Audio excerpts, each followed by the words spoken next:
Hello friends, welcome back to my new recipe vlog. तर कसे वाटत आहे तुम्हाला माझ्या सगळ्या रेसिपीज? तुम्ही माझ्या चॅनलवर महाराष्ट्रीयन, मल्टी क्युझिन तसेच खानदेशी रेसिपीज बघत असाल.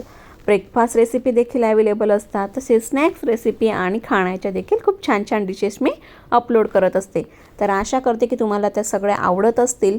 तर चला आज आपण एक नवीन डिश बनवूया, आणि ती म्हणजे एकदम खमंग आणि खुसखुशीत अशी क्रिस्पी कोथिंबीर वडी. पण रेसिपी सुरू करण्याआधी जर तुम्ही माझ्या चॅनलवर नवीन असाल तर माझ्या चॅनलला नक्की सबस्क्राईब करा आणि तुमच्या फ्रेंड्स फॅमिली सर्कलमध्ये शेअर करा. तर चला बनवूया कोथिंबीर वडी. सगळ्यात आधी आपल्याला कोथिंबीरीला छान साफ करून घ्यायची आणि मस्तपैकी पाण्यामध्ये तिला धुवून घ्यायची, कारण त्यामध्ये माती वगैरे असेल काही असेल तर ती नीट साफ होऊन जाते. आणि त्यानंतर या ओल्या कोथिंबीरीला, वॉश केलेल्या कोथिंबीरीला छानपैकी अशी सुकट ठेवायची. हिच्यातलं पूर्णपणे पाणी हे नाहीसं झालं पाहिजे, हिला आपल्याला ड्राय करायची. म्हणून अशी टिश्यू पेपरवर तिला टाकून थोड्या वेळासाठी छानपणे ड्राय करून घ्यायची.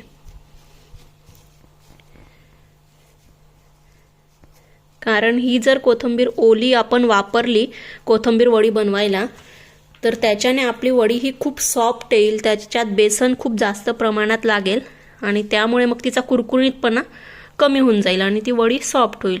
म्हणून हिला पूर्ण ड्राय करून घ्यायची. तर अशी मी आता ही सुकट ठेवली आहे. ही सुकली की मग हिला आपण करायला घेऊ.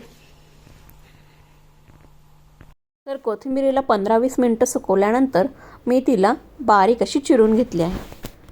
तर कोथिंबीर वडी बनवण्यासाठी बाकीचं साहित्य आपल्याला जे लागणार आहे ते म्हणजे 1 वाटी बेसनाचं पीठ, अर्धी वाटी तांदळाचं पीठ, चवीनुसार मीठ, आणि हा ठेचा मी बनवून घेतला आहे. 2-3 हिरव्या मिरच्या आणि 2-3 लसणाचा बारीक ठेचा बनवला आहे.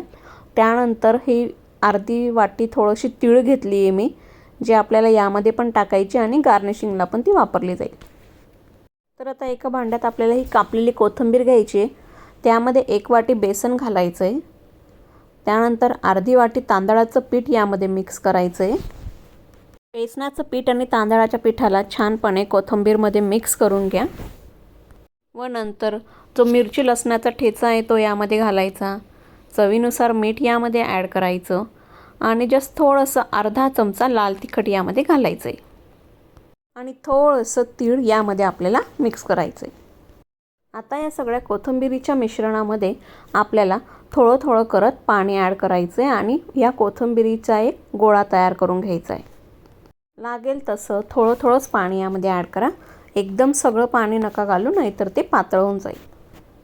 तर आता अशा रीतीने आपल्याला त्या कोथिंबीर आणि पिठाचा गोळा आपण बनवून घेतला आहे. खाली थोडंसं तेल टाका आणि तेलामध्ये पण याला छान मळून घ्या.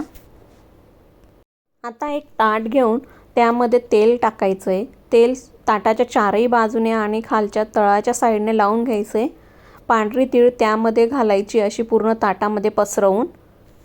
व कोथिंबीर आणि पिठाचा जो आपण गोळा तयार केला आहे तो यामध्ये घालून जाडसर हाताच्या बोटाच्या साहाय्याने थापून घ्यायचं आहे. थोडंसं जाडसर लेअरमध्येच या गोळ्याला आपल्याला थापून घ्यायचं आहे, म्हणजे आपल्या वडीला छान हाईट येईल. थापून झालं की वरच्या साईडने पण मस्त पांढरी तीळ सगळ्या बाजूने टाकून घ्यायची अशी दाटसर. आता आपल्याला या कोथिंबीर वडीला वाफवून घ्यायची आहे, म्हणून गॅसवर कढईमध्ये किंवा कुकरमध्ये थोडं पाणी घालायचं आहे आणि त्यामध्ये हे जे कोथिंबीर वडीचं थापलेलं ताट आहे ते ठेवून घ्यायचं आहे. आणि आता या वडीला आपल्याला 10 ते 15 मिनटं वाफेवर शिजू द्यायचं आहे.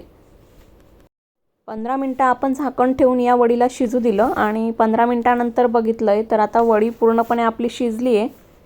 आता वडीला थोडं 5 मिनटं थंड होऊ द्यायचं आणि मग चाकूला थोडंसं तेल लावून या वडीचे चौकोनी आपल्याला काप करून घ्यायचे. तर आता अशा प्रकारे आपण या कोथिंबीर वडी आपली तयार झाली आहे. याचे आपण असे चौकोनी काप करून घेतले. तुम्ही बघू शकता, बघा किती छान हाईट आली आहे. टेक्स्चर पण किती छान दिसतंय. साईडने पण मस्त टेक्स्चर आलं आहे. वरून तिळीचं ते आपण गार्निशिंग केली आहे ती पण खूप छान दिसते. तर चला आता या कोथिंबीर वडीला आपण डीप फ्राय करून घेऊया, तळूया. तुम्हाला वाटलं तुम्ही शॅलो फ्राय देखील करू शकता. तर आता गॅसवर कढईमध्ये तेल टाका आणि एक एक करत सगळ्या वड्या आपण आता या तेलात सोडून घ्यायच्या आहे. तर आता कोथिंबीर वडी आपल्याला छानपणे सगळी तेलात तळून घ्यायची आहे. मध्ये मध्ये तिची साईड पलटवत राहायची आहे आणि कोथिंबीर वडीला चारही बाजूने खूप छान क्रिस्पी होईपर्यंत, ब्राऊन कलर तिला येईपर्यंत छान तळून घ्यायची. आणि अशी क्रिस्पी ब्राऊन छान तळून झाली की तिला टिश्यू पेपरमध्ये काढून घ्या. तर ही अशा प्रकारे आपली खमंग खुसखुशीत अशी क्रिस्पी कोथिंबीरीची वडी तयार झाली आहे. बघा दिसायला किती सुंदर दिसते. तिला टेक्स्चर खूप छान आलं आहे. तिच्यावर जे तिळाचं आपण गार्निशिंग केलं आहे ते पण किती सुंदर दिसतंय. आणि खायला हिची टेस्ट तर आहा एकदम अप्रतिम लागते. तर चला पटकन तुम्ही पण बाजारात जाऊन अशी फ्रेश कोथिंबीर घेऊन या आणि पटकन कोथिंबीरीच्या वडीचा बेत करा आणि ही टेस्टी खुसखुशीत अशी कोथिंबीर वडी एन्जॉय करा. रेसिपी आवडल्यास व्हिडिओला नक्की लाईक करा, चॅनलला सबस्क्राईब करा आणि फ्रेंड्ससोबत शेअर करा. भेटूया पुन्हा एकदा एका नवीन रेसिपीमध्ये. तोपर्यंत स्वतःची काळजी घ्या. स्वस्त राहा, मस्त राहा आणि खात राहा.